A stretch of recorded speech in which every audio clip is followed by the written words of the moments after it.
Today's video was sponsored by Mwangi Francis, a true patriot and a Kenyan nationalist at heart.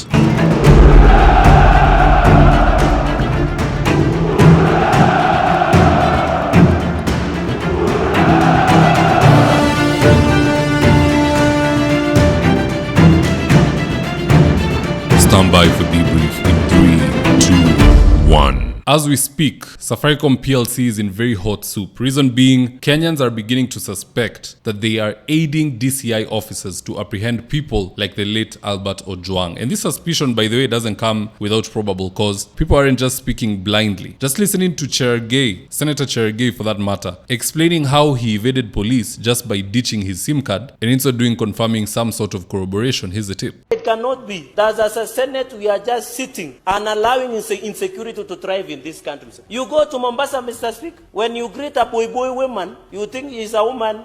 Somebody has won a boy with a machete. You think she's a beautiful lady. He's a man with a machete. And there are criminal gangs ruling Mombasa as we talk.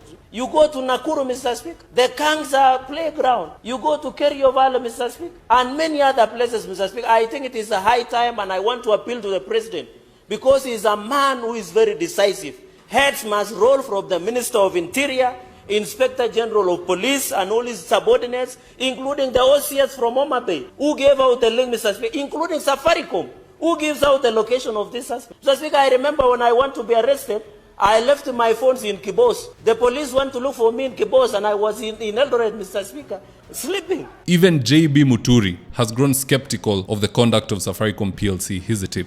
We're also aware that Safaricom is complicit and indeed a facilitator in the tracing and abduction of Kenyans who have either ended up dead or maimed in the hands of police like Albert Ojwang.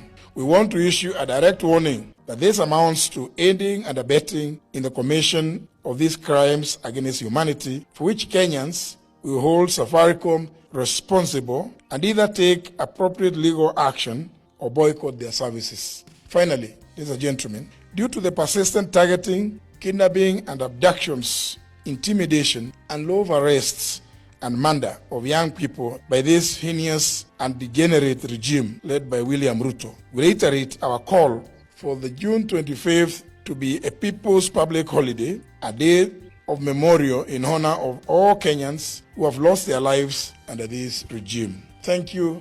God bless Kenya. So it's rather interesting. Senator Cherargei, who is in government, is saying Safaricom is helping DCI and other officers to nab people, or at least triangulate their locations. JB Muturi, who's outside government, is also saying the same. If those in government and those outside government are coming to agreement, then who am I to question? There could be some truth to what these gentlemen are saying. Now, I've had a chance to see Safaricom's rebuttal, and in fairness, it's good to give everybody a chance to respond. And here's what Safaricom had to say. Dear Kenyans, our attention has been drawn to the disturbing news by a section of leaders linking Safaricom to the arrest of the late Albert Omondi Ojwang. On the onset, Safaricom wishes to express our deepest condolences to the family and friends of the late Albert. We wish to state the following regarding the allegations. Number one, that at no point was there any contact between Safaricom and any security agency in investigating or arresting the late Albert. Number two, that we became aware of his arrest through media reports. Number three, we are therefore concerned and disturbed by the remarks by Honorable Justin Muturi linking us to the unfortunate incident. Our ask to all Kenyans is to ignore any attempts to incite them and remain firm in demanding accountability through transparent investigations. We also ask our leaders to push for a credible, transparent and timely investigation that will bring the perpetrators to justice and give the family and Kenyans the answers they are looking for, and so on and so forth. So Safaricom are saying, see, don't look at us. But why is it the government is able to find people where they are? You could even leave your apartment or your home, go to your country and be hosted by your cousin on the other side in a matope house which has no internet. The DCA officers will come and pick you from there. How is that possible? And why is it when Cherargei leaves his phone in one county with its SIM card, naende county ingine, police are duped and they go to that county where the SIM card is? What to see wajinga? Let people be honest. And if Safaricom wants to exonerate themselves from this issue, why can't they just come out and say the government has its own ways of triangulating people and this is how they do it? It has nothing to do with our SIM cards. Just saying it's not us is not enough. Anywho, maybe I'm just being a hater. Let's see what Kenyans on X have to say about this. And I quote, Alota said, "We need to boycott Safaricom soon. Wanapeana details zetu bana." Alota, the same guy, also said, Safaricom each time the system wants to kill someone. Then ameweka picha, jamaa amewekewa microphone na ni kama ana point out the location of somebody. Ni yule pale.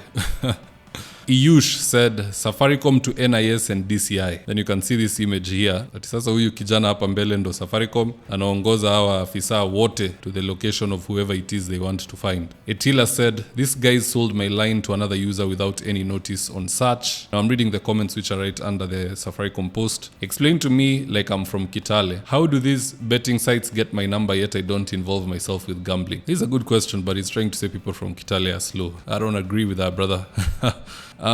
That's another good question. It is not just dark security agencies which are finding people's locations. Even betting companies and all these other companies which you have nothing to do with wanatumia watu messages. Where are they getting our numbers from? Even a new number, utakaa siku mbili message imeanza. So anyway, on to the other tweets. Opuk said, F Safaricom, and on the post you can see the Safaricom boss ameshika simu. "Hello bro, what's up?" Ameambiwa hapo na Lagat, "Kuna kijana anisumbua huko mtandaoni, niangalia kwa wapi?" Mkubwa wa Safa akasema, "Mitambo zetu inaonyesha ako Homa Bay." Lagat akasema, "Asanti, kujia chai sasa."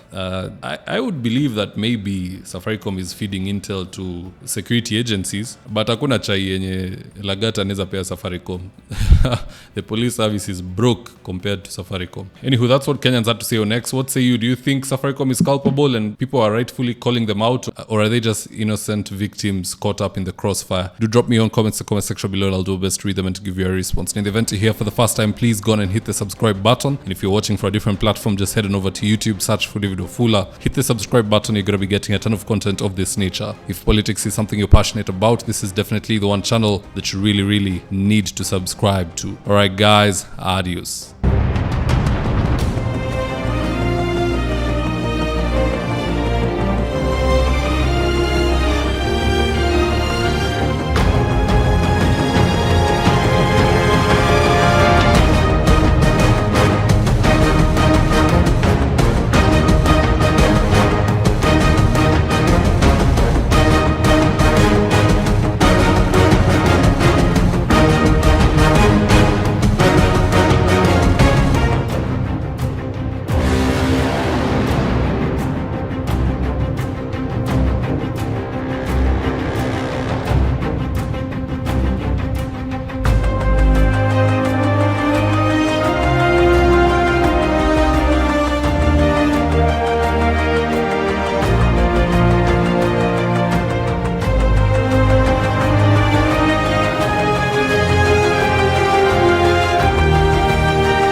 Thank you for choosing David Wafula as your primary news platform. We put countless hours in research, recording, and editing. By showing up each and every day to watch our videos, you encourage us to generate more videos for the viewers. We are on a mission to inform, educate, and build a better tomorrow.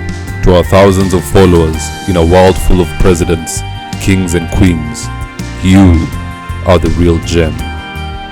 Adios.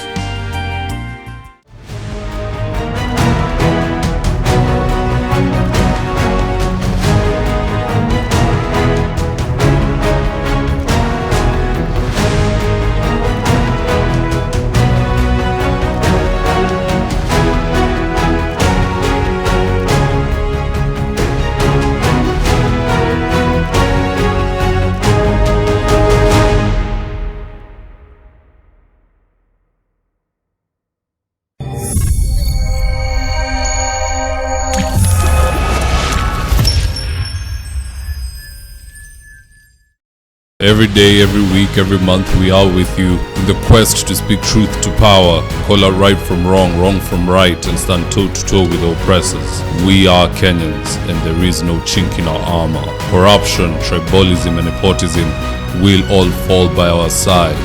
Are you ready for 2027?